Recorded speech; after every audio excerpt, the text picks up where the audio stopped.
بسم اللہ الرحمن الرحیم۔ 6 ستمبر بقائے پاکستان کی علامت۔ تحریر افراز احمد۔ ستمبر کا مہینہ شروع ہوتا ہے تو دفاعی وطن کے لیے لڑی جانے والی مارکوں کی ولولہ انگیز یادیں تازہ ہو جاتی ہیں۔ جنگ 65 ستمبر 17 روز تک جاری رہی۔ اس مارکہ حق و باطل میں بھارت کو عبرتناک شکست کا سامنا کرنا پڑا۔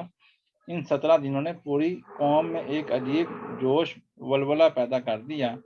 پوری قوم افواج پاکستان کے ساتھ تھی۔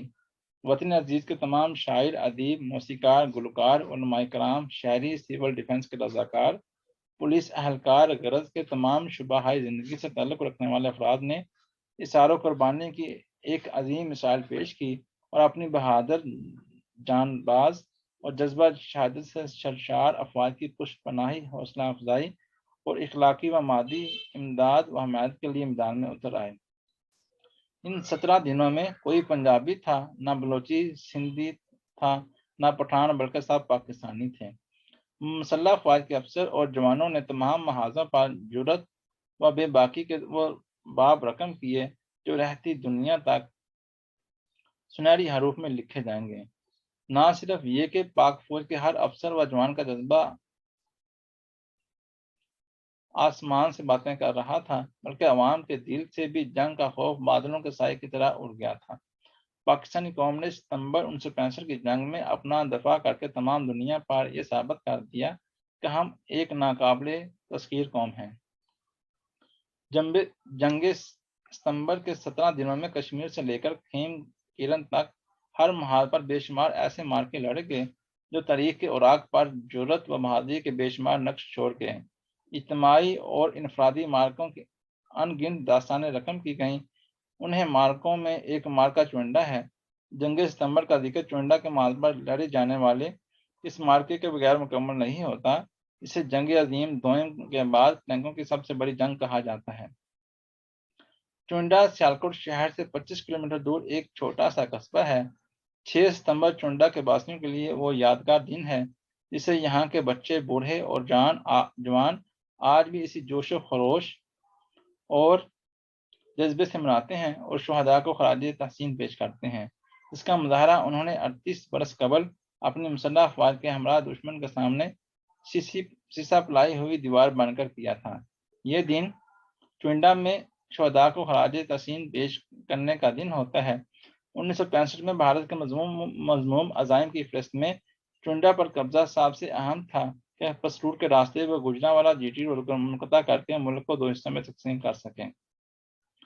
مارکا چونڈا میں بھارتی سپاہ کو اپنی بے پناہ طاقتور بختر بند دوستوں کی مدد حاصل تھی اور مزید یہ کہ خشک سالی کی وجہ سے علاقے کے تمام ندی نالے خشک پڑے تھے اور یہ اسی رخ پر بہہ رہے تھے جس رخ پر بھارت کی عام ڈویژن کو آگے بڑھنا تھا۔ اسی لحاظ سے یہ نالے دشمن کو قدرتی ڈھال مہیا کر رہے تھے۔ حقیقت میں بھارتیوں کا منصوبہ بہترین تھا، لیکن اس پر عمل درآمد بڑے بے ڈنگے انداز میں کیا گیا۔ ان کو نہ صرف عددی اعتبار سے ان سے کہیں کم تر فوج نے کئی ہفتے روکے رکھا، بلکہ صرف چند کلومیٹر سے زیادہ پاکستان کا بختر بند ڈویژن، جو 6 عام ڈویژن کے نام سے جانا جاتا ہے، اس کے پاس نہ تو ٹینک ہی کافی تھے اور نہ پیدل فوج کی اتنی نفری تھی کہ دشمن کا مقابلہ کر سکیں۔ توپ خانے کی مدد بھی نہ ہونے کے برابر تھی، بلکہ اخنور سے واپس آنے والے توپ خانے کو عام ڈویژن کی مدد کی اضافی ذمہ داریاں سونپی گئی تھیں۔ بھارتیوں نے منصوبہ تو عظیم بنایا تھا، لیکن پاکستان کی بہادر سپاہ ہے جو ان جوان مردی سے بھارتیوں کے تمام حملوں کا نہ صرف سینہ تان کر مقابلہ کیا، بلکہ جوابی حملے کر کے دشمن کی پٹی سے آگے نہ بڑھنے دیا۔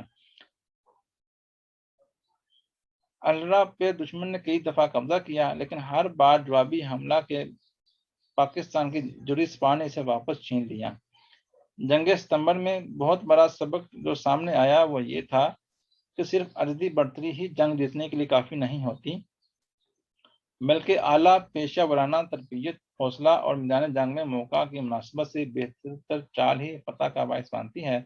ہماری مسلح افواج کے مقابلے میں بھارتی سپاہ کو فوجی ساز و سامان سمیت ہر لحاظ سے ایک 4 کی شرح سے بڑھتی حاصل تھی، لیکن اس کے باوجود ان کو عبرتناک شکست کا سامنا کرنا پڑا۔ 6 ستمبر کی سپاہیت 6 آرم ڈویژن کی پسند کی طرف روانگی کا حکم ملا اور ساتھ ہی ساتھ corps commander lieutenant general Bakhtiar Rana کی طرف سے اضافی حکم آیا کہ مرالا راوی لنک کینال کی طرف سے اندر گھس آنے والے دشمن کو تباہ و برباد کر دیا جائے۔ چونڈا کے محاذ پر ہماری مختصر افواج کو دشمن کی نمبر 1 کور کا سامنا تھا۔ دشمن کا منصوبہ تھا کہ 6 ڈویژن پہلے سچیت گڑھ پر حملہ کرے گا اور پھر پہاڑی ڈویژن 26 ڈویژن کی پیروی کرتے ہوئے مراجگی اور چارترا پر حملہ کرے گا۔ بعد میں ایک عام ڈویژن بریک آؤٹ کرتے ہوئے چونڈا قصور پر قبضہ کرے گا تاکہ بعد میں Gujranwala Lahore G T road کو 2 حصوں میں تقسیم کیا جا سکے۔ بھارتی 14 انفینٹری ڈویژن ان کے عام ڈویژن کے بائیں بازوں کی حفاظت پر مامور تھا۔ اس سارے منصوبے میں دشمن کو بھاری توپ خانے کی مدد بھی حاصل تھی۔ ہماری نمبر 6 ڈویژن کہنے کو تو عام ڈویژن تھا، لیکن حقیقت میں اس میں صرف 2 ٹینک ریجمنٹ، 1 توپ خانے کے یونٹ اور 1 ہی پیدل دستوں کے یونٹ تھی، جو کہ دشمن کے مقابلے میں بہت کم نفری تھی۔ پاکستان آرمی کا 15 پیادہ ڈویژن مرالا اور جسٹر کے درمیان کی سرحدوں کے دفاع پر مامور تھا۔ یہ ایک وسیع علاقہ تھا جس کے لیے کم از کم 3 عدد انفینٹری ڈویژن درکار تھی۔ 101 infantry brigade Sialkot Jammu road کے دفاع کے لیے، جبکہ 24 اور 115 بریگیڈ جسٹر میں متعین تھا۔ دشمن نے 5 اور 6 ستمبر کی درمیانی شب کو ہمارے 15 ڈویژن پر ثانوی حملہ کیا، جبکہ بڑا حملہ پھلوارہ اور چونڈا پر کیا گیا، اور پھر 16 ستمبر تک متواتر کئی حملے ہوئے۔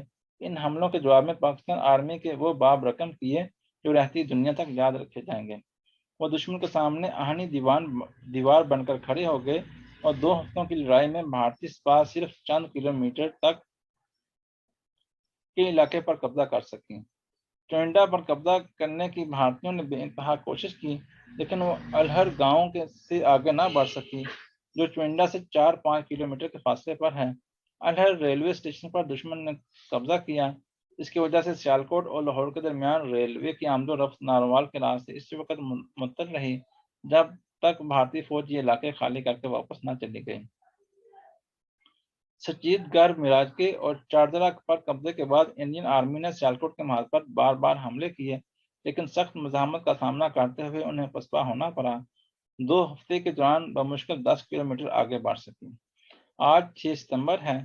جنگ ستمبر کے شہیدوں کا لہو اور غازیوں کے دلوں کی دھڑکن پکار پکار کر کہہ رہی ہے کہ اے اہل وطن، مکار دشمن کی ہر چال سے ہوشیار رہو اور دشمن کے مقابلے میں اپنی بری نظر سے دیکھنے کا کبھی خیال پیدا نہ ہو۔ 6 ستمبر کا دن اپنے جلوں میں انمٹ یادیں اور نقوش چھوڑ گیا ہے۔ ان کو یاد کر کے ہماری دلیر مسلح افواج پر سر فخر سے بلند ہو جاتا ہے۔ ہم دشمن کے ممنون ہیں کہ اس نے رات کی تاریکی میں حملہ کیا، ہمیں خواب غفلت سے بیدار کیا اور ہمیشہ بیدار رہنے کا درس دیا۔ وقت گزرنے کے ساتھ ساتھ پاکستان کو بہت سے چیلنجز کا سامنا ہے، مگر ہم نے جو سبق ستمبر 65 میں سیکھا ہے وہ آج بھی ہمارے لیے مشعل راہ ہے۔ آج دشمن دہشت گردی کے ذریعے ہماری سلامتی اور بقا کو نقصان پہنچانے کی کوشش کر رہا ہے، مگر اس محاذ پر بھی قوم اور افواج بیدار ہیں۔ انہوں نے دہشت گردی کے بڑھتے قدموں کو روک کر ثابت کر دیا کہ وہ بقائے پاکستان کے لیے ہمہ وقت تیار اور ہوشیار ہیں۔ اللہ حافظ۔